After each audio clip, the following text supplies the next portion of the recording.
어머니가 쓰러진 병원 복도에서 아들들은 사망보험금과 땅 이야기를 꺼냈습니다. 평생 피땀 흘려 모은 재산이 자식들 손에 놀아나는 돈덩어리가 되는 순간을 목격한 아버지의 심정은 어떠했을까요? 노년의 부모가 자식에게 줄 수 있는 가장 혹독하지만 가장 진실한 가르침. 지금 바로 눈물과 깨달음의 가족 드라마 마지막 이야기가 시작됩니다. 채널 구독하시면 매일 올라오는 이야기들을 빠르게 만나보실 수 있습니다. 이야기 시작합니다. 서울 외곽 조용한 동네에 이강산 씨와 최정임 씨 부부가 40년 넘게 살아온 낡았지만 정겨운 단독주택이 있었습니다.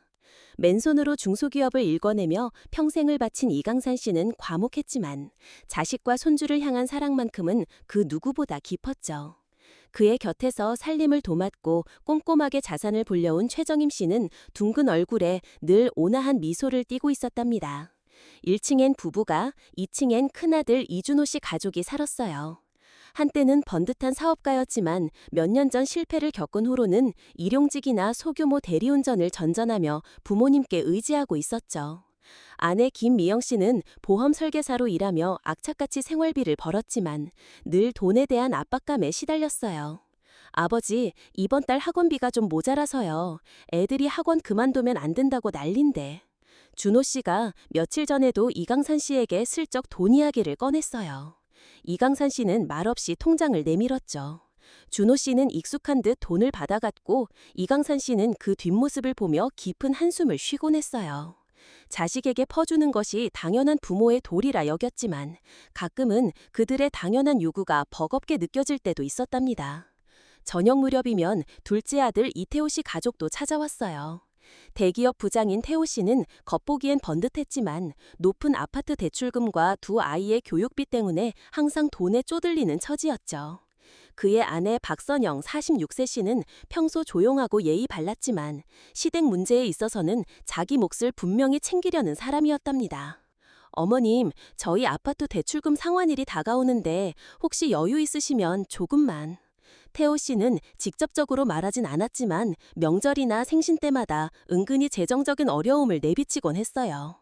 최정임 씨는 아들들의 이런 태도에 가끔 서운함을 느끼기도 했지만 겉으로는 내색하지 않았죠. 식탁에 둘러앉은 자식들의 얼굴에는 각자의 삶의 무게가 희미하게 드리워져 있었어요. 손주들인 이하줌, 이서연, 이도윤이 할아버지 품에 안길 때면 이강산 씨의 주름진 얼굴에 비로소 잔잔한 미소가 피어났어요. 이강산 씨는 신문을 읽다 고개를 들었어요. 허허, 바쁘다 해도 얼굴은 비춘이 됐지. 내 자식들 다 제 몫은 하는 놈들이야. 그의 말에는 자식들을 향한 변치 않는 믿음과 애정이 가득했어요. 저녁 식사가 한창이던 그때였어요. 밥을 푸던 최정임 씨가 갑자기 휘청거렸죠. 처음엔 가벼운 어지럼증이라 여겼지만 이내 머리가 지끈거리고 시야가 일그러지는 듯 흐려졌어요. 세상이 통째로 기울어지는 듯한 공포가 그녀를 덮쳤죠. 여보, 나 좀. 그녀의 말이 채 끝나기도 전에 최정임 씨는 그대로 쓰러졌어요. 손에 들고 있던 밥 공기가 쨍그랑 소리를 내며 바닥에 부서지고 하얀 쌀알들이 피처럼 흩어졌어요. 어머님, 여보. 놀란 가족들의 비명이 집안을 가득 채웠어요. 이강산 씨는 급히 아내를 부축했지만 그녀는 이미 의식을 잃은 상태였죠. 창백한 얼굴에 식은땀이 송골송골 맺혔고 입술은 파랗게 변해 있었어요. 이강산 씨는 아내의 손을 잡았어요.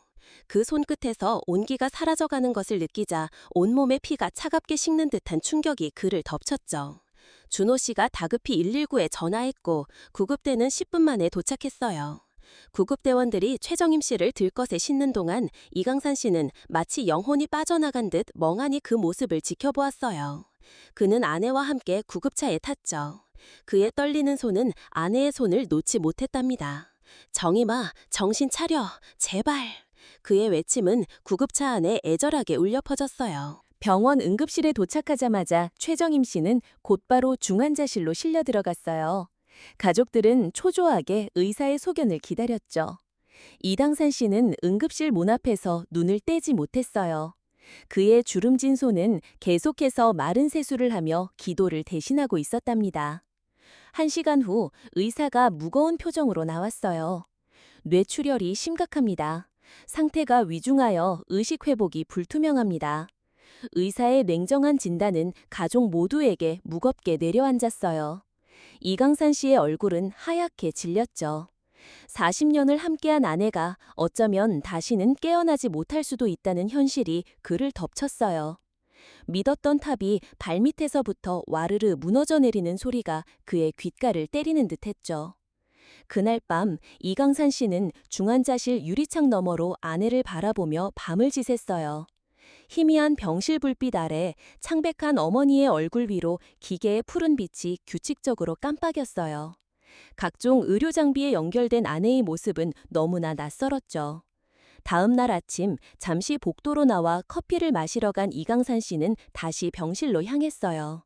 차가운 공기가 날카롭게 느껴지는 중환자실 입구 복도에서 아들들과 며느리들의 목소리가 들렸어요. 어머니 보험금 그거 얼마나 나와? 내가 그걸로 다시 일어서야 해. 이대로는 못 살아. 아버지도 이제 연세 많으시니.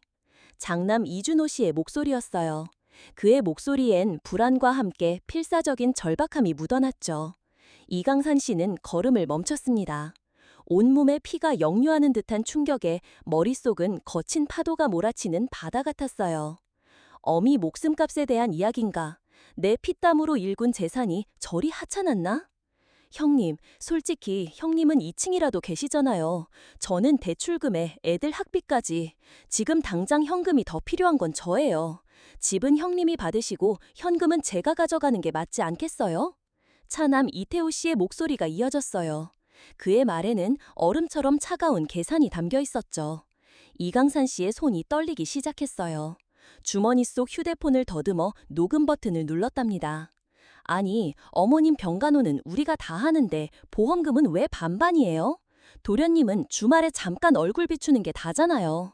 저희가 시부모님 모시고 살았으니 당연히 저희 몫이 더 커야죠. 김미영 씨의 목소리는 날카로운 유리 조각처럼 귀를 찔렀어요. 이강산 씨의 심장이 더 빠르게 뛰었죠. 며느리의 목소리에는 그가 느끼지 못했던 냉정한 탐욕이 담겨 있었어요. 같이 산다고요? 댁은 2층에 계시면서 시어머니 밥 한 끼 제대로 차려드린 적 있으세요? 저희는 멀리서도 매주 찾아뵙고 용돈도 꼬박꼬박 드렸는데요. 박선영 씨가 조용하지만 비꼬는 듯한 어조로 반박했어요. 두 며느리의 목소리는 점점 높아졌어요. 이강산 씨는 벽에 기대어 섰죠. 다리에서 힘이 빠져나가는 것 같았어요. 그의 눈앞에서 가족들이 추악하게 변해가는 모습은 마치 악몽 같았답니다. 그러니까 반찬 몇 개 가져다 주고 보험금 절반 가져가겠다는 거예요? 웃기지 마세요. 김미영 씨가 분노에 찬 목소리로 으르렁거렸어요. 그 2층도 원래 우리가 살기로 했던 거잖아요. 형님이 막판에 가로챈 거고. 박선영 씨도 질세라 맞받아쳤죠. 이제 그만하고 아버지도 나이가 많으시니 얼마 못 사실 텐데 그때도 이럴 거야? 너희가 어느 정도 양보는 해야지. 이태호 씨의 차가운 목소리가 복도에 울려 퍼졌어요. 이강산 씨는 이제 자신의 체온이 떨어지는 것을 느꼈어요. 믿었던 아들들이 아내 병실에서 자신의 죽음까지 아무렇지 않게 이야기하고 있었죠. 그래, 아버지 명의로 된 땅도 있잖아. 그것만 우리한테 넘겨줘. 그럼 우리도 관여 안 할게. 이준호 씨의 말에 이강산 씨의 눈에서 뜨거운 눈물이 흘렀어요. 그가 평생 모은 재산이, 그가 자식들을 위해 준비한 모든 것이 이제 그들 사이에 다툼거리가 되었답니다. 한마디 한마디가 날선 칼날처럼 그의 심장에 박히는 듯했죠. 이강산 씨는 더 이상 듣지 못했어요. 그의 가슴은 갈기갈기 찢어지는 듯한 고통으로 가득했죠. 내 평생 피땀 흘려 일군 기에 고작 이런 소리 들으려고였단 말인가. 정임아, 내가 잘못 살았나. 그는 비틀거리며 화장실로 향했어요. 문을 닫자마자 그의 눈에서 눈물이 쏟아졌죠. 손에 쥐고 있던 커피잔이 구겨지며 뜨거운 커피가 손을 데웠지만 그는 아무것도 느끼지 못했어요. 육체적 고통보다 마음의 상처가 너무나 컸으니까요. 내 아이들이 어떻게 이럴 수가. 이강산 씨는 거울 속 자신의 모습을 바라보았어요. 눈물로 범벅이 된 노인의 얼굴은 한없이 늙어 보였어요. 깊은 주름 사이로 흐르는 눈물이 인생의 고난을 담은 강물처럼 느껴졌답니다. 평생을 자식들을 위해 살아왔는데 그들에게 자신은 단지 재산을 남겨줄 사람에 불과했다니. 그는 세면대를 붙잡고 흐느꼈어요. 어깨가 떨렸고 평생 강인함을 유지해왔던 그가 처음으로 완전히 무너졌죠. 자신의 모든 희생, 모든 사랑이 이렇게 배신으로 돌아올 줄은 꿈에도 생각하지 못했답니다. 휴대폰을 확인했어요. 녹음은 여전히 진행 중이었죠. 그는 천천히 녹음을 중지했어요. 떨리는 손으로 주머니에 휴대폰을 넣고 깊은 숨을 내쉬었어요. 눈물을 닦아내고 화장실을 나오는 이강산 씨의 눈빛은 이전과 달랐어요. 더 이상 흔들림 없는 결심한 듯한 단단한 눈빛이었죠. 화장실 문을 열고 나가는 그의 걸음에는 이전과 다른 묵직한 무게가 실려 있었답니다. 병실로 돌아가는 길, 이강산 씨의 표정은 더 이상 슬픔에 잠겨 있지 않았어요. 그것은 오랜 고뇌 끝에 어떤 결단을 내린 사람의 단호한 표정이었죠. 그는 집으로 돌아와 오랫동안 열지 않던 서재문을 열었어요. 오랜 세월의 먼지가 내려앉은 책장 뒤 숨겨둔 금고를 열고 빛바랜 서류 봉투를 꺼냈습니다. 강동구 단독주택의 등기부등본, 지방 토지 소유권 증서, 예금 증서와 주식 계좌, 한평생의 애환이 담긴 땀방울이자 그의 모든 것이 담긴 증거들이었죠. 이강산 씨는 한숨을 내쉬었어요. 그가 자식들을 위해 평생 모은 재산이었답니다. 그는 휴대폰을 꺼내 오랜 친구 강명수 75세 전 법무법인 사무장 씨에게 전화를 걸었어요. 명수야, 나 강산이야. 내일 시간 좀 내줄 수 있나? 중요한 일이 있어. 다음 날 오전 강남의 조용한 카페에서 두 노인은 만났어요. 오랜만이다 강산아. 갑자기 왜 그러나? 안색이 안 좋아 보이네. 강명수 씨가 걱정스러운 눈빛으로 물었죠. 이강산 씨는 침착하게 지난 며칠간의 일을 설명했어요. 그는 휴대폰을 꺼내 녹음된 파일을 친구에게 들려주었답니다. 강명수 씨의 얼굴이 점점 굳어졌어요.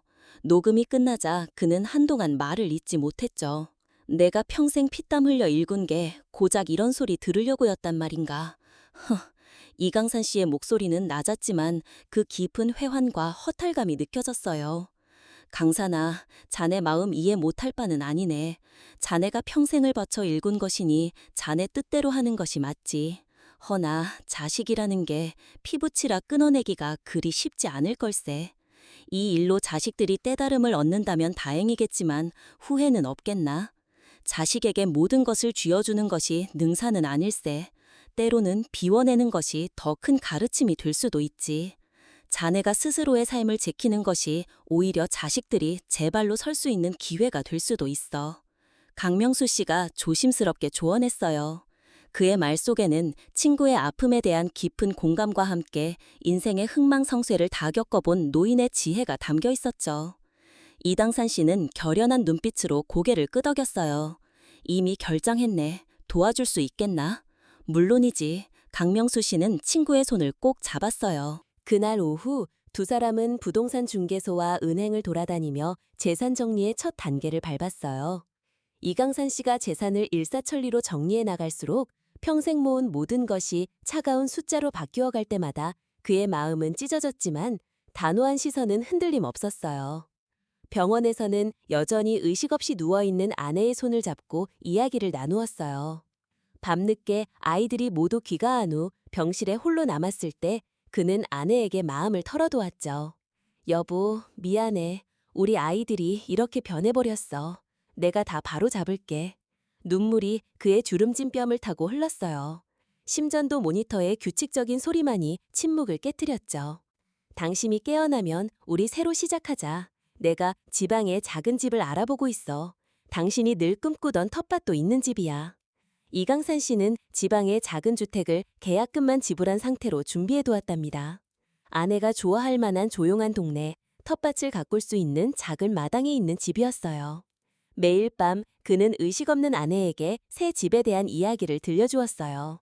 마치 그녀가 듣고 있다고 믿으며 설명했죠. 며칠이 지났습니다. 그동안 최정임 씨의 상태는 크게 변하지 않았지만 이강산 씨의 세상은 완전히 뒤바뀌었죠. 주택과 토지 매각이 모두 성사되었고 예금과 주식까지 정리하니 총 20억 원의 재산이 현금화되었어요. 평생 모은 재산이 이제 차가운 숫자로만 남았답니다. 그날 저녁 이강산 씨는 아들들에게 전화를 걸었어요. 모두 집으로 오라고 했습니다. 중요한 이야기가 있다고. 아이들은 아버지의 진지한 목소리에 의아해하며 집으로 모였어요. 거실에는 묘한 긴장감이 흘렀죠. 이강산 씨는 아들들과 며느리들 앞에 서 있었어요.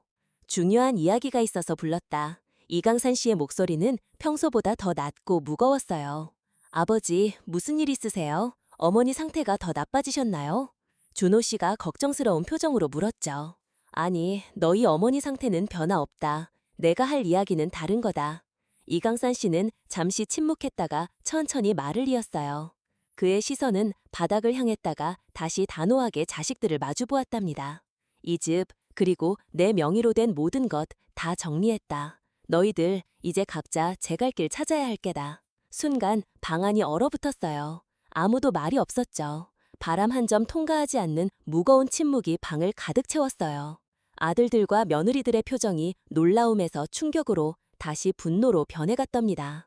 아버지, 이게 무슨 말씀이세요? 저희는 이제 길바닥에 나앉 줄 아는 거예요. 저희한테 한마디 상의도 없이 어떻게 이러실 수 있어요? 준호 씨가 벌떡 일어나며 소리쳤어요. 그의 얼굴은 분노로 이그러졌죠. 아버지, 이게 대체 무슨 말씀이세요? 저희한테는 한마디 상의도 없이 저희가 뭘 잘못했다고 이러시는 거예요? 이유라도 말씀해 주세요. 태호 씨도 격분한 목소리로 말했어요.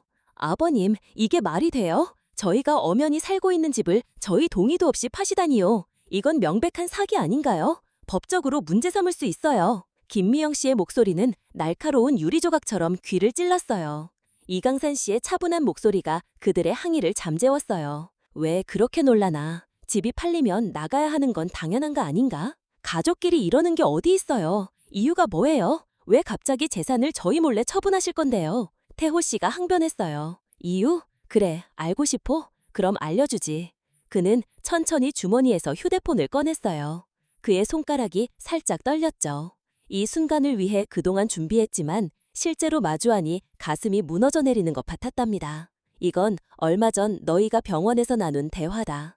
그가 버튼을 누르자 방 안에 아들들과 며느리들의 목소리가 울려 퍼졌어요. 낡은 카세트 테이프처럼 늘어져 울려 퍼지는 자식들의 목소리에 거실의 고요함은 비수처럼 날카롭게 변했죠. 어머니 보험금 그거 얼마나 나와?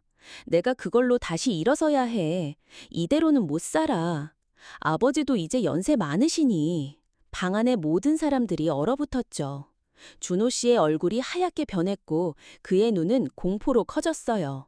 녹음은 계속 이어졌고 방 안의 공기는 점점 무거워졌어요. 녹음된 대화가 끝나자 방 안은 무거운 침묵에 빠졌죠. 아들들과 며느리들은 고개를 들지 못했어요. 시계 초침 소리만이 정막을 깨뜨렸답니다. 그건 그저 순간적인 말 실수였어요. 준호 씨가 떨리는 목소리로 변명했어요. 그의 눈에는 눈물이 고였죠. 내 귀로 직접 들었다. 너희 어미가 저리 누워있는데 너희 입에서 나온 소리가 고작 얼마였더냐.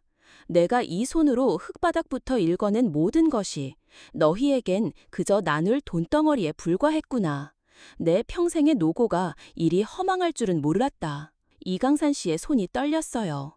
그는 잠시 말을 멈추고 깊은 숨을 들이마셨죠. 평생 감추어왔던 감정이 이제 홍수처럼 쏟아지고 있었답니다. 그는 아무 말 없이 한참을 서서 감정을 추스린 다음 말을 이어갔어요. 새 집주인이 2달 후에 입주한다. 그때까지만 머물 수 있다. 나는 이제 병원에서 너희 어머니만 돌볼 것이다. 아버지, 제가 죽을 죄를 지었습니다. 어미가 저리 누워있는데 제가 미쳐서 그랬습니다. 정말 죄송합니다. 준호 씨가 무릎을 꿇었어요. 그의 얼굴에는 진심 어린 후회와 절박함이 가득했죠. 가슴을 쥐어뜯는 듯한 고통에 눈물이 뺨을 파고 흘렀고 그의 어깨는 흐느낌으로 들썩였어요. 태호 씨도 그 옆에 무릎을 꿇었죠. 그는 말없이 울고 있었답니다. 이제 난 가봐야겠다. 병원에서 너희 어머니가 기다리실 거다. 이강산 씨는 천천히 걸어서 문을 향했어요. 뒤에서는 아들들의 사과와 간청이 이어졌지만 이강산 씨의 발걸음은 멈추지 않았죠. 그의 등은 평소보다 더 구부정해 보였고 걸음은 무거웠어요.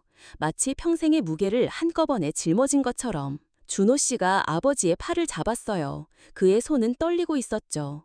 아버지, 제발, 정말 잘못했어요. 그의 목소리에는 돌이킬 수 없는 죄책감이 가득했어요.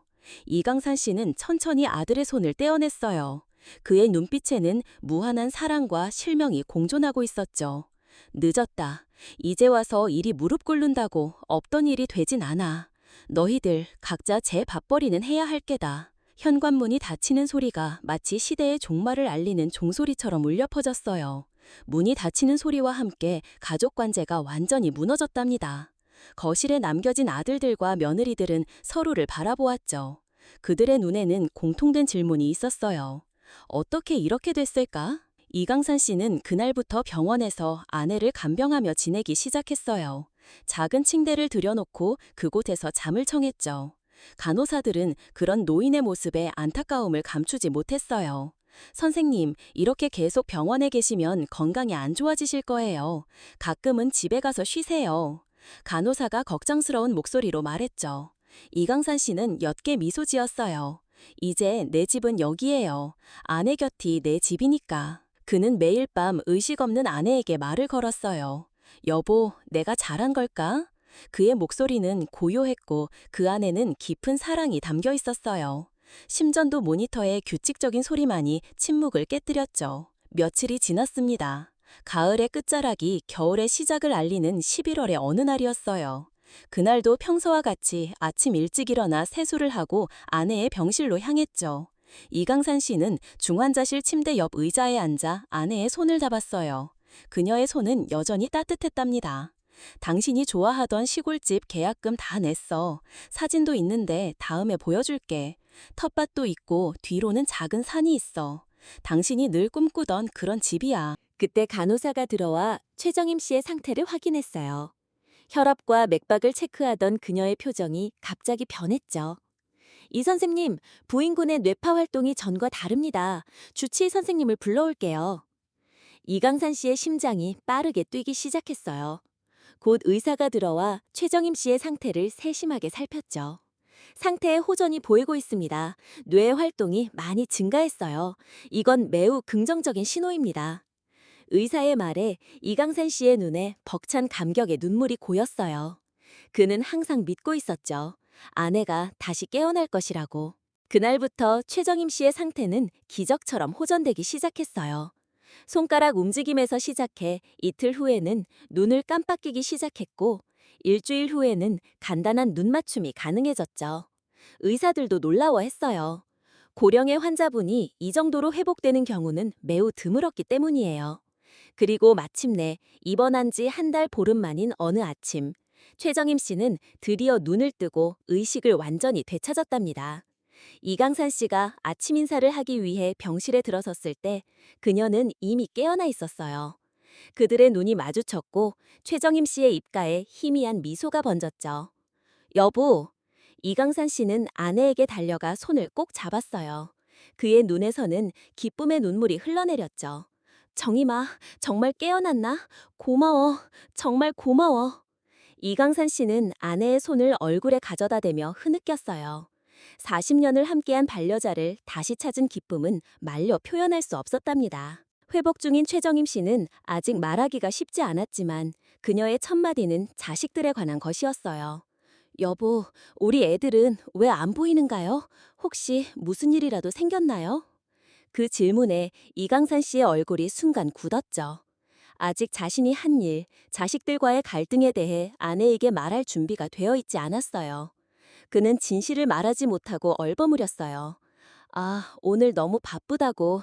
다들 요즘 일이 힘든가 봐. 최정임 씨는 미심쩍은 표정을 지었지만 더 캐묻지는 않았어요. 대신 고개를 살짝 끄덕이고 다시 눈을 감았답니다. 의사는 최정임 씨의 상태를 확인한 후 이강산 씨를 복도로 불러냈어요. 정말 기적적인 회복입니다. 하지만 아직 재활 치료가 많이 필요합니다. 특히 언어와 운동 기능 회복에 시간이 걸릴 거예요. 조용하고 스트레스 없는 환경을 강력히 추천합니다. 이강산 씨는 고개를 끄덕였어요. 그는 이미 계획이 있었답니다. 지방에 마련해둔 작은 집, 그곳에서 아내와 새로운 시작을 하는 것이었죠. 3주간의 집중 재활 치료 후 최정임 씨는 휠체어를 타고 짧은 거리를 이동할 수 있게 되었어요. 말하기도 점점 나아졌지만 여전히 발음이 부정확했고 쉽게 피로해졌죠. 퇴원날이 다가오자 그녀는 다시 자식들에 대해 물었어요. 우리 준호, 태호는 왜 병원에 안 와요? 이번에는 더 또렷한 목소리였죠. 이강산 씨는 마음의 준비를 하고 있었지만 여전히 진실을 말할 수는 없었어요. 그는 아내의 손을 잡고 부드럽게 대답했죠. 당신 깨어났다고 하니까 너무 좋아했어. 그런데 둘이 지금 회사 일에 문제가 생겼나 봐. 그래서 내가 당신 잘 돌보고 있을 테니까 걱정 말고 일 잘 마무리하고 오라고 했어. 걱정하지 마. 그 후 이강산 씨는 곧바로 화제를 돌렸어요. 그리고 예전에 얘기했던 시골의 작은 집을 마련했어. 일단 나랑 같이 시골에서 행복하게 살자. 최정임 씨 눈에 의문이 가득했죠. 그러나 이강산 씨는 자신 있게 말을 이었어요. 애들도 다 동의한 거야. 당분간은 자식들한테 연락하지 마. 다들 상황이 많이 안 좋은가 봐. 최정임 씨는 믿기 어렵다는 듯한 표정을 지었지만 40년을 함께 산 남편을 신뢰했어요. 그래요. 하지만 아이들이 보고 싶어요. 이강산 씨는 아내의 이마에 입을 맞추며 속삭였어요. 곧 볼 수 있을 거야. 하지만 지금은 당신 건강이 최우선이야. 나를 믿어줘. 다음 날 이강산 씨는 자신이 직접 운전하는 차를 타고 아내와 함께 시골로 떠났어요. 백미러로 보이는 아내의 평화로운 잠든 얼굴을 바라보며 그는 마음속으로 다짐했죠. 당신 돌아와줘서 고마워. 앞으로 내가 당신을 더 행복하게 해줄게. 그들의 차는 서울을 멀리 떠나 남쪽의 작은 시골 마을을 향해 달려갔어요. 창밖으로 도시의 높은 빌딩들이 점점 사라지고 대신 푸른 산과 들판이 나타났답니다. 그곳에서 그들의 새로운 삶이 시작될 것이었어요. 작은 시골 마을에서 이강산 씨와 최정임 씨의 새 생활이 시작되었어요. 남쪽의 한적한 마을, 뒤로는 낮은 산이 있고 앞으로는 들판이 펼쳐진 곳이었죠. 집은 오래된 한옥을 개조한 단층 주택으로 앞마당에는 작은 텃밭이 자리 잡고 있었어요. 이강산 씨는 아내가 새로운 환경에 적응할 수 있도록 모든 힘을 쏟았죠. 거실에는 편안한 소파를, 방에는 아내가 좋아하는 꽃무늬 이불을 깔았어요. 텃밭에는 최정임씨가 좋아하는 채소들을 심을 자리도 준비했답니다. 모든 것이 완벽해 보였지만 한 가지 빠진 것이 있었어요. 바로 자식들의 존재였죠. 오늘도 아이들한테서 연락 없었어요? 최정임 씨는 매일 아침 같은 질문을 던졌어요. 그녀의 목소리에는 그리움과 불안이 섞여 있었죠. 재활치료의 효과로 말하기가 점점 나아지고 있었지만 자식들에 대한 걱정은 사라지지 않았어요. 이강산 씨는 매번 같은 대답으로 상황을 모면했어요. 아, 아직 연락이 없네. 곧 올 거야. 조금만 기다려. 그는 신문을 읽는 척하며 아내의 시선을 피했죠. 40년을 함께 살았지만 그는 여전히 아내 앞에서 거짓말을 하는 것이 서툴렀기 때문이에요. 그의 목소리에는 미세한 떨림이 느껴졌고 눈빛은 불안했답니다. 최정임 씨는 의심스러워하면서도 계속 믿으려 했어요. 하지만 날이 갈수록 그녀의 질문은 더 구체적이고 날카로워졌죠. 회사 일이 그렇게 바쁜가요? 주말에도 못 올 정도로? 그녀의 눈은 남편의 눈을 꿰뚫어 보려는 듯 날카로워졌고 이강산 씨는 그 시선을 피하기 위해 괜히 물을 마시거나 신문을 뒤적였답니다. 꼬여가는 거짓말에 이강산 씨는 밤마다 잠 못 이루며 괴로워했어요. 그의 얼굴에는 수심이 가득했고 최정임 씨는 그런 남편을 보며 무슨 큰일이 생긴 건 아닐까 하는 불안감을 키워갔답니다. 아직 완전히 회복되지 않은 아내에게 자식들의 배신에 대한 이야기를 들려주면 어떤 충격을 받을지 두려웠답니다. 시골 생활 한 달이 지나자 최정임 씨의 건강은 놀라울 정도로 회복되었어요. 재활치료사가 일주일에 2번씩 방문했고 그녀는 점차 지팡이 없이도 짧은 거리를 걸을 수 있게 되었죠. 밝은 겨울 햇살이 비치는 어느 날 최정임 씨는 텃밭에 나가 봄을 준비하기 시작했어요. 여보, 봄에는 상추랑 고추 심을 자리를 정했어요. 여기는 토마토를 심으면 좋을 것 같아. 그녀의 얼굴에는 오랜만에 생기가 돌았죠. 흙을 만지며 계획을 세우는 모습은 마치 예전의 그녀로 돌아간 듯 했답니다. 그러나 저녁이 되면 그녀는 항상 침울해졌어요. 자식들이 없는 빈자리가 너무 크게 느껴졌기 때문이었죠. 그러던 어느 날 최정임 씨는 집안 대청소를 하기로 마음먹었어요. 충분히 회복되었다고 느꼈고 봄을 맞이하기 전에 집안 구석구석을 깨끗이 정리하고 싶었죠. 이강산 씨가 마을 노인회관에 나간 사이 그녀는 평소 들어가지 않던 남편의 서재까지 청소하기로 했어요. 서재는 작은 방이었지만 이강산 씨의 소중한 공간이었죠. 최정임 씨는 조심스럽게 먼지를 닦으며 남편의 물건들을 살펴보았어요. 그리고 우연히 책장 아래쪽 서랍을 열었을 때 그녀는 낯선 서류 봉투를 발견했답니다. 호기심에 봉투를 열어보니 그 안에는 서울 강동구에 그들이 살던 집의 주택 매매 계약서가 들어있었어요. 30년간의 추억이 담긴 그 집의 매각 서류였죠. 충격에 휩싸인 최정임 씨는 남편이 자신도 모르게 집을 판 것이었다는 것을 알게 되었답니다. 혼란스러운 마음으로 서류를 더 뒤적이던 중 그녀는 작은 녹음기를 발견했어요. 그것은 이강산 씨가 법적 근거를 위해 그날 자신이 녹음했던 것을 옮겨놓은 녹음기였죠. 호기심과 불안한 예감이 뒤섞인 채 최정임 씨는 녹음 파일을 재생했어요. 그리고 그 순간 그녀의 세상이 무너져 내렸답니다. 병원 복도에서 들린 자식들의 목소리, 보험금과 집에 대해 다투는 소리, 심지어 자신이 죽기를 기다리는 듯한 말들이 그녀의 귓가를 때렸죠. 온몸의 기운이 빠져나가 주저앉고 말았죠. 목구멍까지 차오르는 비명조차 지를 수 없는 극도의 비통함과 절망감이 그녀를 덮쳤답니다. 최정임 씨는 녹음기를 떨어뜨렸어요. 그녀의 가슴은 찢어지는 듯한 고통으로 채워졌죠. 눈물은 소리 없는 비명처럼 그녀의 뺨을 타고 흘렀지만 입술은 굳게 닫혀 있었어요. 자신이 그토록 사랑하고 자랑스러워했던 자식들이 그녀가 의식 없이 누워있는 동안 이런 말들을 했다니, 그리고 남편은 이 모든 것을 알면서도 그녀에게 숨겨왔다니. 최정임 씨는 벽에 기대어 천천히 주저앉았어요. 그녀의 머릿속은 혼란스러웠어요. 자식들의 배신감과 함께 남편에 대한 서운함, 그리고 이 모든 상황을 홀로 감당했을 남편에 대한 안쓰러움이 뒤섞였답니다. 내가 아팠을 때 이 사람은 얼마나 힘들었을까? 나에게 이 진실을 말하지 못한 이유가 무엇일까? 그녀는 남편의 고뇌를 어렴풋이 짐작하며 눈물을 닦아냈어요. 그녀의 마음속에는 이미 용서와 이해의 씨앗이 움트기 시작했답니다. 저녁이 되어 이강산 씨가 돌아왔을 때 최정임 씨는 평소와 다름없이 저녁 식사를 준비하고 있었어요. 그러나 그녀의 눈빛이 달랐죠. 생기 있던 눈동자가 마치 유리구슬처럼 차갑고 텅 비어 있었어요. 이강산 씨는 아내의 달라진 기색을 느꼈지만 말을 꺼내지 못했답니다. 두 사람은 침묵 속에서 식사를 마쳤고 평소보다 일찍 잠자리에 들었어요. 한밤중 이강산 씨는 아내의 괴로운 신음소리에 잠에서 깨어났어요. 최정임 씨는 이마에 식은땀을 흘리며 고통스러워했죠. 그녀의 호흡은 가빴고 얼굴은 창백했어요. 여보, 가슴이 너무 아파요. 숨을 쉴 수가 없어요. 이강산 씨는 즉시 구급차를 불렀어요. 그의 손은 떨렸고 마음은 공포로 가득 찼죠. 그는 아내의 손을 꼭 잡으며 계속해서 말을 걸었어요. 하지만 최정임 씨의 상태는 점점 나빠졌답니다. 그녀의 의식이 흐려지기 시작했고 호흡은 더욱 불규칙해졌어요. 최정임 씨는 힘겹게 말을 꺼냈어요. 서재, 들렀어요. 모든 걸 알았어요. 이강산 씨는 얼어붙었죠. 아내가 진실을 알게 되었다는 사실에 그의 가슴이 무너져 내렸어요. 미안해, 당신. 내가 잘못했어. 하지만 다 당신을 위해서. 최정임 씨는 미소를 지으려 했지만 그녀의 입가는 아픔으로 일그러졌어요. 괜찮아요. 이해해요. 하지만 아이들이 보고 싶어요. 그녀의 목소리에는 온몸의 고통 속에서도 마지막으로 붙잡고 싶은 사랑이 애절하게 담겨 있었어요. 그리고 그녀는 힘겹게 속삭였죠. 그리고 제 바지 주머니에 편지가 있어요. 제가 혹시 잘못되면 아이들한테 이 편지 꼭 전해주세요. 그녀의 말에 이강산 씨의 눈에서 눈물이 흘러내렸어요.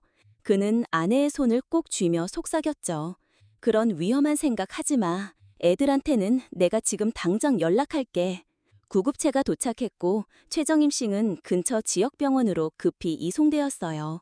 그러나 작은 병원에서는 대응이 어렵다며 더 큰 병원으로의 이송을 권유했죠. 이강산 씨는 즉시 동의했고 그들은 밤중에 도시의 대형 병원으로 향했답니다. 병원에 도착한 후 의사들은 최정임 씨를 집중 치료실로 옮겼어요. 그녀의 상태는 매우 위중했어요. 이강산 씨는 말없이 고개를 숙여 물었죠. 그리고 병실에서 나와 복도 구석에 서서 휴대폰을 꺼냈어요. 그는 깊은 숨을 들이마시고 큰아들 이준 씨에게 전화를 걸었답니다. 이강산 씨의 목소리는 차분했지만 그 안에는 깊은 슬픔과 무게가 담겨 있었어요. 그는 작은 아들 이태우 씨에게도 전화했죠. 전화를 끊고 이강산 씨는 아내가 준 편지를 바라보았어요. 흰 봉투 겉면에는 우리 아들들에게 적혀 있었답니다.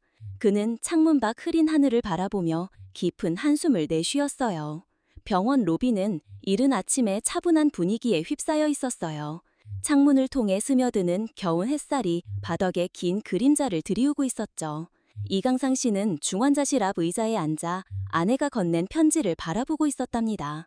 그의 얼굴에는 수많은 감정들이 폭풍처럼 교차했어요. 엘리베이터 문이 열리고 이준호 씨와 이태호 씨가 긴장된 표정으로 걸어 나왔어요.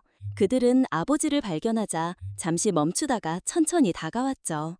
몇 달 만에 재회였어요. 이준호 씨는 한층 수척해진 모습이었답니다.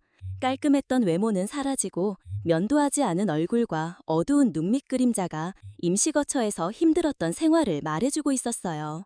작은 아들 이태호 씨는 형보다는 나아 보였지만 그의 눈빛에는 불안과 초조함이 역력했죠. 아버지, 준호 씨가 먼저 입을 열었어요. 그의 목소리는 전보다 훨씬 조용하고 공손했답니다. 안녕하세요. 태호 씨의 어색한 인사였지만 그 안에는 오랜 회한이 담겨 있었어요. 침묵이 세 사람 사이를 감쌌죠. 날카로운 정적 속에 무거운 공기가 느껴졌답니다.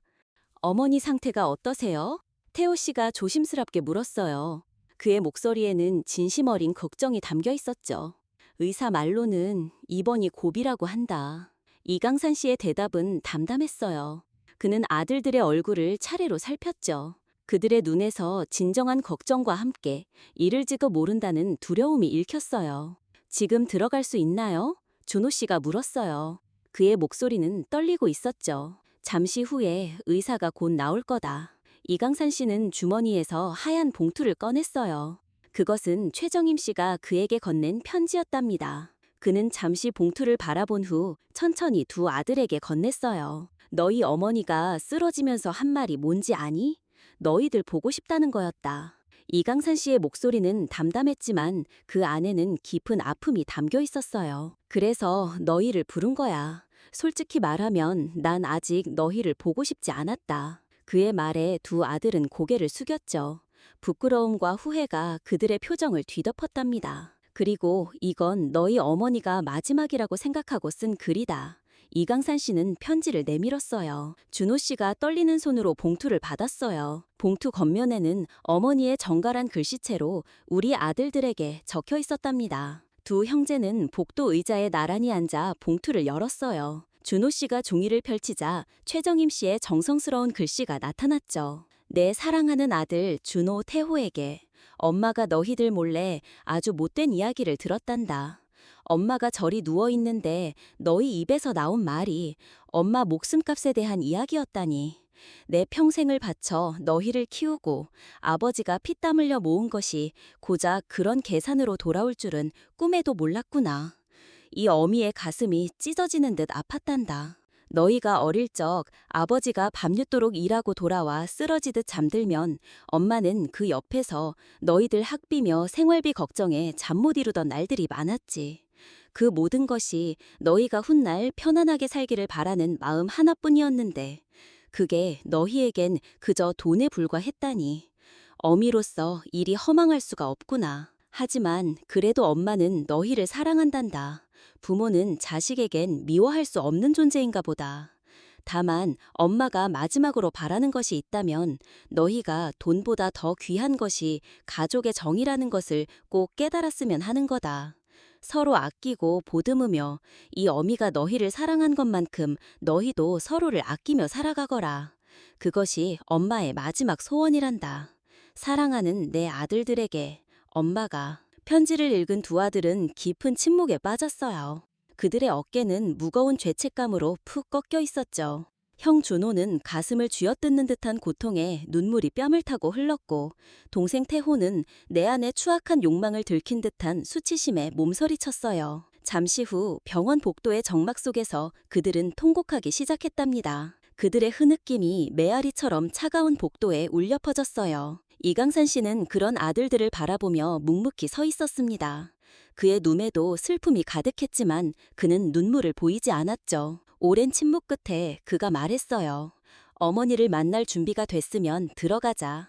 그의 목소리는 부드러웠고 처음으로 아들들을 향한 분노가 완화된 것처럼 느껴졌어요. 세 사람은 천천히 중환자실로 향했죠. 투명한 문을 통해 그들은 병상에 누워있는 최정임 씨를 볼 수 있었어요. 그녀는 산소 마스크를 쓰고 있었고 각종 의료 장비에 연결되어 있었죠. 그녀의 눈은 감겨 있었고 창백한 얼굴은 마치 잠든 것처럼 평화로워 보였답니다. 의사의 허락을 받고 두 아들이 먼저 병실에 들어갔어요.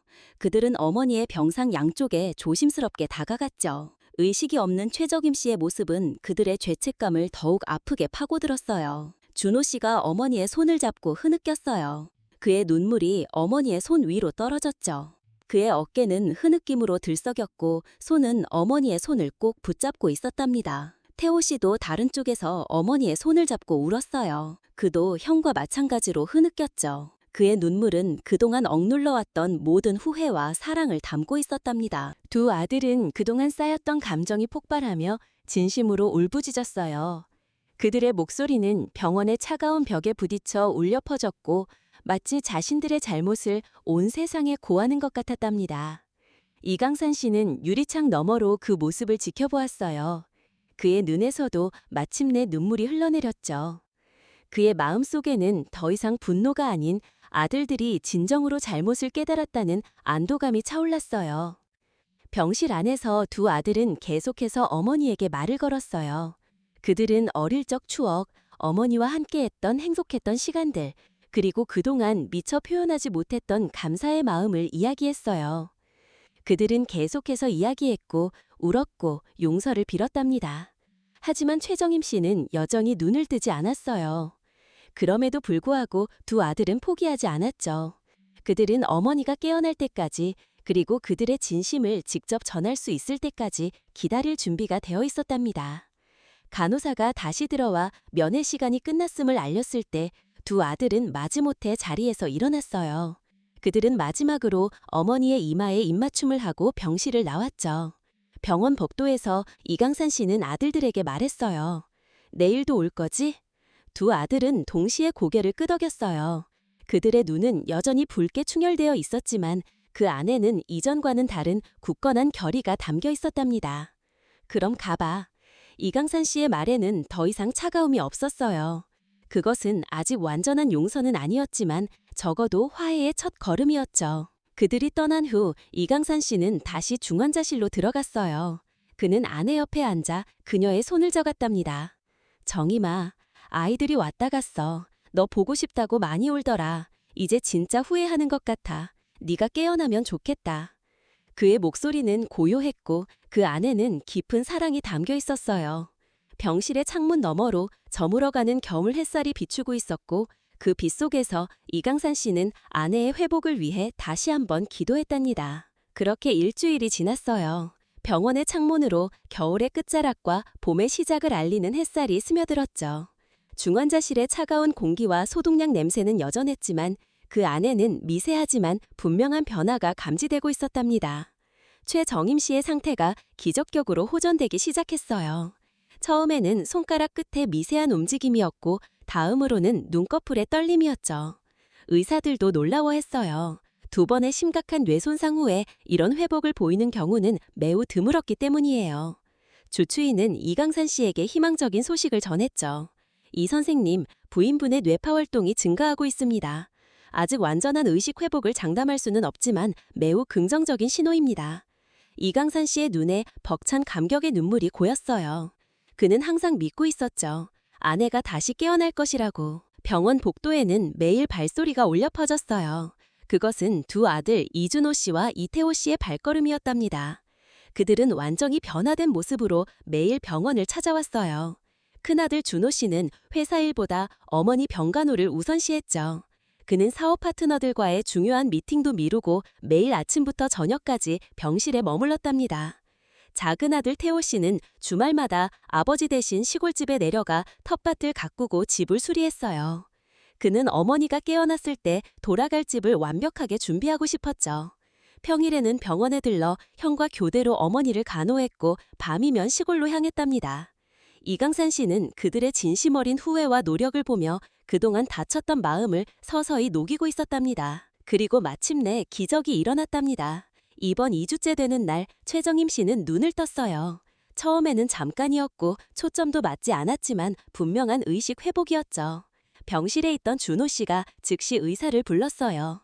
의사와 간호사들이 빠르게 병실로 들어와 최정임 씨의 상태를 확인했답니다.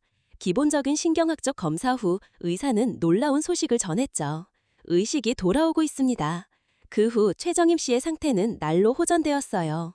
눈을 뜨는 시간이 점점 길어졌고 시선도 점차 또렷해졌답니다. 팔다리도 미세하게 움직일 수 있게 되었고 며칠 후에는 고개를 조금씩 움직이기 시작했어요. 두 아들은 거의 병원을 떠나지 않았답니다. 그들은 교대로 어머니 곁을 지키며 물이나 음식을 먹을 수 있게 되었을 때 직접 숟가락으로 떠먹여드리고 목욕을 도와드렸어요. 회복은 천천히 이루어졌죠. 처음 말을 할 수 있게 되었을 때 최정임 씨의 목소리는 힘이 없었고 단어도 몇 개밖에 말하지 못했어요. 하지만 아들들에게는 그것이 세상에서 가장 아름다운 소리였답니다. 준호, 태호, 최정임 씨가 처음으로 아들들의 이름을 불렀을 때 두 아들은 참지 못하고 눈물을 흘렸어요. 그들은 어머니의 손을 잡고 고개를 숙였죠. 사랑한다. 최정임 씨 눈에서도 눈물이 흘러내렸어요. 그것은 용서와 사랑, 그리고 감사와 안도감이 뒤섞인 눈물이었답니다. 3주 후 최정임 씨의 상태는 충분히 안정되어 퇴원이 가능해졌어요. 의사는 계속해서 재활치료가 필요하다고 설명했고 조용하고 편안한 환경을 권장했죠. 아들들은 즉시 시골집으로 어머니를 모시기로 결정했답니다. 퇴원 날 두 아들은 어머니를 위해 특별히 준비했어요. 준호 씨는 편안한 휠체어를 구입했고 태호 씨는 차 안을 포근하게 꾸몄답니다. 그들은 어머니가 불편 없이 시골집까지 이동할 수 있도록 모든 것을 세심하게 준비했어요. 준호 씨와 태호 씨가 함께 어머니의 양쪽을 부축하여 휠체어에 앉혔어요. 최정임 씨는 아직 말을 많이 할 수는 없었지만 그녀의 눈빛만으로도 충분히 감사의 마음을 전할 수 있었답니다. 이강산 씨는 조용히 뒤에서 그 모습을 지켜보았어요. 그의 얼굴에도 오랜만에 편안하고 진정한 미소가 번졌죠. 병원을 나와 차에 오르기 전 최정임 씨는 잠시 하늘을 올려다보았어요. 푸른 봄 하늘에 흰 구름이 떠다니고 있었죠. 그녀의 눈에 눈물이 맺혔어요. 다시 이 세상의 아름다움을 볼 수 있다는 것이 얼마나 감사한 일인지 그녀는 온몸으로 절실히 느꼈답니다. 태호 씨가 어머니를 조심스럽게 차에 태웠어요. 그는 어머니의 무릎에 담요를 덮어주었고 이강산 씨는 조수석에 탑승했답니다. 그렇게 가족은 함께 시골로 향했어요. 차 안에서 최정임 씨는 아들들의 손을 잡았어요. 그녀의 눈에는 말로 표현할 수 없는 깊은 감정이 담겨 있었죠. 아들들의 변화에 눈시울을 붉히며 감사와 안도감을 표현하는 모습이었어요. 두 아들은 어머니의 손을 꼭 잡았답니다. 그들의 눈에도 눈물이 고였죠. 그녀는 창밖으로 스쳐 지나가는 풍경을 바라보았어요. 서울의 높은 빌딩들이 점점 뒤로 물러가고 대신 푸른 들판과 낮은 산들이 나타났답니다. 시골집에 도착했을 때 최정임 씨의 눈이 커졌어요. 태호 씨가 가꾼 텃밭은 이미 초록색 새싹들로 가득했고 집 주변은 깨끗하게 정리되어 있었죠. 마당에는 그녀가 좋아하는 봄꽃들이 화분에 심어져 있었답니다. 와, 이렇게. 최정임 씨가 감동한 목소리로 말했어요. 태호 씨가 자랑스럽게 설명했죠. 제가 매주 와서 조금씩 가꿨어요. 마음에 드세요? 이강산 씨는 조용히 집 안으로 들어갔어요. 그의 마음은 복잡했지만 이제는 분노보다 더 큰 기쁨이 있었죠. 가족이 다시 하나가 되어가는 것을 느꼈기 때문이에요. 어머니를 돌보는 과정에서 두 형제는 다시 가까워졌고 서로를 향한 미움과 경쟁심은 사라졌답니다. 그들은 앞으로의 삶에서 정말로 어머니가 자랑스러워할 아들이 되기로 다짐했어요. 저녁이 되자 가족은 함께 식탁에 앉았어요.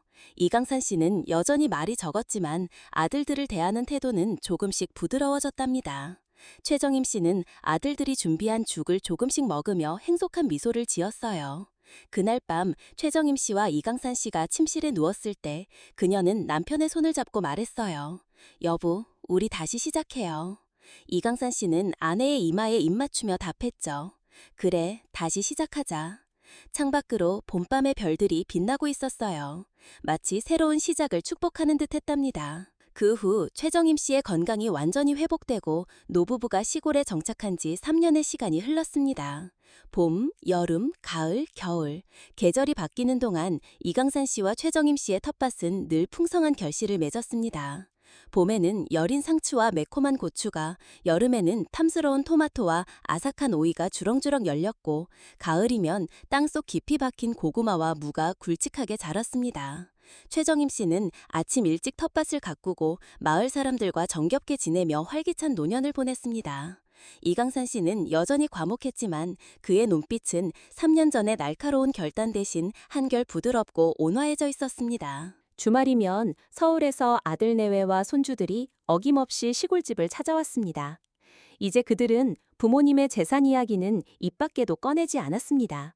대신 어머니의 건강을 살피고 아버지와 함께 텃밭을 일구는 것에 온전히 집중했습니다. 큰아들 준호 씨는 과거의 사업 실패를 딛고 작은 식당을 운영하며 성실하게 자신의 삶을 읽어갔습니다. 그는 이제 단순히 돈을 버는 것을 넘어 직원들에게는 가족처럼 따뜻하게 대하고 매달 수익의 일부를 지역 독거노인들에게 기부하며 사회에 환원하는 삶을 살았습니다. 그의 식당은 정직한 맛과 따뜻한 마음으로 입소문이나 손님들로 문전성시를 이루었죠. 김미영 씨 역시 예전처럼 돈에만 집착하기보다 시부모님을 위한 반찬을 정성껏 준비해오고 시골집 살림을 거두는데 진심을 다했습니다. 그녀는 시골 마을의 봉사활동에도 적극적으로 참여하며 과거의 자신을 반성하고 새로운 삶을 살아가고 있었습니다. 둘째 아들 태호 씨는 여전히 대기업에 다니고 있었지만 이전처럼 돈에만 매달려 초조해하는 모습은 찾아볼 수 없었습니다. 그는 주말마다 시골집의 잡초를 뽑고 낡은 창문을 수리하는 것을 넘어 부모님을 위해 직접 장을 봐오고 마을 어르신들의 어려운 일을 돕는 데 앞섰습니다. 박선영 씨 또한 시어머니의 건강 정보와 약 복용 시간을 꼼꼼히 챙기며 세심한 효심을 보여주었습니다. 그녀는 이제 시어머니와 함께 텃밭을 가꾸며 수확한 채소로 요리를 배우고 명절에는 가장 먼저 시골집에 내려와 음식 준비를 돕는 등 진정한 가족의 일원이 되어갔습니다. 손주들은 시골에 오는 것을 가장 좋아했습니다. 맑은 공기를 마시고 텃밭에서 직접 채소를 수확하며 뛰어놀았고 할아버지 할머니가 들려주는 옛날 이야기에 귀 기울였습니다. 이하주는 할아버지의 이야기를 들으며 가족의 소중함을 어렴풋이 깨닫는 듯 했습니다. 이서연은 할머니 옆에서 노래를 부르며 환한 웃음을 주었고 이도윤은 텃밭 흙을 만지며 해맑게 뛰어놀아 노부부에게 큰 웃음꽃을 피워주었습니다. 최정임 씨는 손주들에게 맛있는 음식을 만들어주고 따뜻한 사랑을 나누어주며 행복한 시간을 보냈습니다. 그녀의 얼굴에는 깊은 상처를 이겨낸 자의 평화로운 미소가 항상 번져 있었습니다. 어느덧 이강산 씨는 8순을 훌쩍 넘긴 노인이 되었고 최정임 씨도 70대 중반을 넘어섰습니다. 세월의 흔적은 그들의 얼굴에 깊게 새겨졌지만 서로를 향한 믿음과 사랑은 더욱 단단해졌습니다. 이제 그들의 삶은 재산이라는 멍에에서 벗어나 진정한 평온과 행복으로 가득 차 있었습니다. 그해 가을, 붉은 단풍이 곱게 물든 어느 날이었습니다. 오후 햇살이 마당 가득 쏟아지는 평화로운 시간에 낯선 중년 여인이 이강산 씨의 집 대문을 조심스럽게 두드렸습니다. 이강산 씨는 삐걱기는 문을 열고 그녀를 의아하게 바라보았습니다. 혹시 이강산 어르신 댁이 맞으신가요? 여인은 불안한 듯 물었습니다. 그녀의 눈에는 붉은 기운이 가시지 않은 듯했습니다. 그렇습니다만 누구십니까? 이강산 씨가 대답했습니다. 여인은 잠시 숨을 고르더니 떨리는 목소리로 말했습니다. 저는 강명수 씨의 딸입니다. 아버님께서 얼마 전에 돌아가셨습니다. 강명수. 평생을 함께했던 친구의 이름이 이강산 씨의 귓가에 맴돌았습니다. 마른 하늘에 날벼락 같은 소식에 그의 심장이 쿵 하고 내려앉았습니다. 얼굴에서는 순식간에 핏기가 사라졌습니다. 명수, 그 친구가 어쩌다... 이강산 씨는 믿을 수 없다는 듯 허공을 응시하며 말을 잇지 못했습니다. 친구의 부고 소식은 그의 마음을 겁잡을 수 없는 슬픔으로 짓눌렀습니다. 강명수 씨의 딸은 깊은 한숨을 내쉬며 조심스럽게 봉투 하나를 이강산 씨에게 건넸습니다. 아버님께서 어르신께 꼭 전해달라고 신신당부하셨습니다. 돌아가시기 전날까지도 이 편지를 챙기셨습니다. 봉투 안에는 빛바른 편지와 함께 통장이 들어있었습니다. 편지를 펼쳐 읽어내려가던 이강산 씨의 손이 떨리기 시작했습니다. 강산아, 내 오랜 벗, 내가 먼저 가게 되었네. 자네 곁을 끝까지 지켜주지 못해 미안한 마음 금할 길이 없네. 마지막까지 자네 얼굴을 보고 가고 싶었는데 뜻대로 되지 않는 것이 인생인가 보네. 자네가 재산을 정리할 때 내가 염려되어 혹시나 하는 마음에 내 명의로 작은 땅을 하나 사두었네. 자네가 힘들게 일궈낸 모든 것이 허무하게 사라지는 것을 지켜볼 수가 없었어. 비록 큰 돈은 아니지만 이 또한 자네가 걸어온 삶의 증표이기에 혹시 자네 노후에 작은 도움이 될까 싶어 이렇게라도 보태네. 받게 되면 부디 아껴 쓰게나. 자네는 참으로 강직하고 좋은 사람이었네. 삶의 가장 큰 폭풍 속에서도 가정을 지키고 자식에게 진정한 가치를 가르치려 했지. 나는 자네가 이룬 그 모든 것을 존경하네.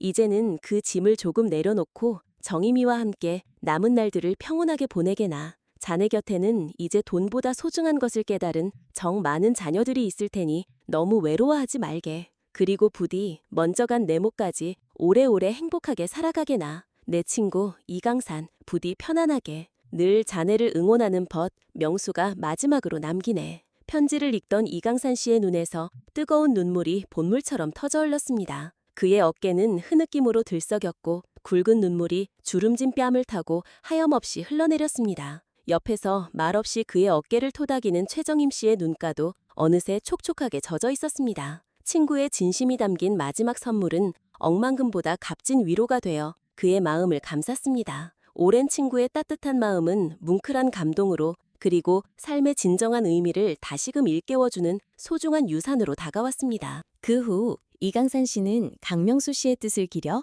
친구의 마지막 선물을 고이 간직했습니다. 그의 마음속에는 친구에 대한 깊은 감사와 함께 삶의 진정한 가치에 대한 깨달음이 더욱 단단하게 자리 잡았습니다. 돈보다 소중한 것은 가족의 사랑과 진정한 우정이라는 것을 그는 뼈저리게 느꼈습니다.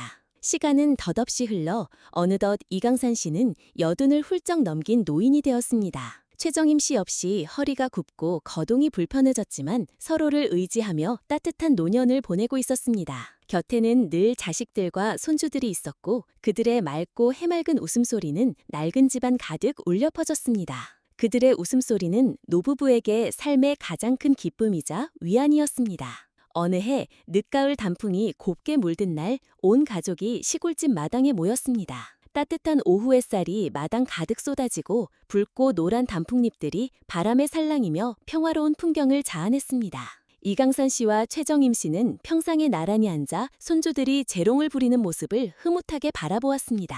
며느리들은 갓 끓인 따뜻한 대추차를 내오고 아들들은 아버지의 뻣뻣한 어깨를 부드럽게 주무르며 안부를 물었습니다. 할아버지, 옛날 이야기 또 해주세요. 오늘은 용감한 영웅 이야기요. 손주들의 성화에 이강산 씨는 빙긋 웃으며 옛날 이야기를 시작했습니다. 그의 목소리는 예전보다 조금 느려졌지만 그 안에 담긴 따뜻함과 지혜는 변함없었습니다. 손주들은 할아버지의 이야기에 푹 빠져 눈을 반짝였습니다. 이야기를 듣던 최정임 씨는 문득 남편의 손을 꼭 잡았습니다. 메마른 피부가 서로 스치는 소리가 희미하게 들렸지만 그 안에는 깊은 사랑과 신뢰의 온기가 가득했습니다. 주름진 두 손은 서로의 온기를 느끼며 오랜 세월의 흔적을 고스란히 보여주었습니다. 그들의 눈빛 속에는 말로는 다 표현할 수 없는 깊은 사랑과 신뢰, 그리고 지난 모든 풍파를 함께 이겨낸 굳건함이 담겨 있었습니다. 저녁 노을이 붉게 물든 하늘 아래 온 가족은 함께 기념사진을 찍었습니다. 환하게 웃는 노부부의 얼굴에는 깊은 주름만큼이나 깊은 행복이 어려 있었습니다.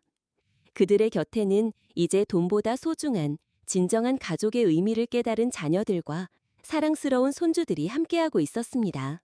그 순간 이강산 씨는 깨달았습니다. 진정한 재산은 통장 속 숫자가 아닌 이렇게 곁에서 함께 웃고 울어주는 가족의 따뜻한 마음이라는 것을. 삶의 황혼역 이강산 씨와 최정임 씨는 지난 세월의 풍파 속에서 더욱 단단해진 가족이라는 가장 견고한 울타리 안에서 서로에게 가장 소중한 존재가 되어 영원히 함께할 것입니다. 그들의 이야기는 우리에게 진정한 행복은 멀리 있는 것이 아니라 바로 우리 곁에 있는 가족과의 사랑과 이해 속에 있다는 것을 조용히 그러나 강렬하게 속삭여줍니다. 오늘의 이야기는 여기까지입니다. 구독을 눌러주시면 매일 올라오는 영상들을 더 빠르게 보실 수 있습니다. 영상이 재미있으셨다면 좋아요도 부탁드립니다. 내일 또 뵙겠습니다. 감사합니다.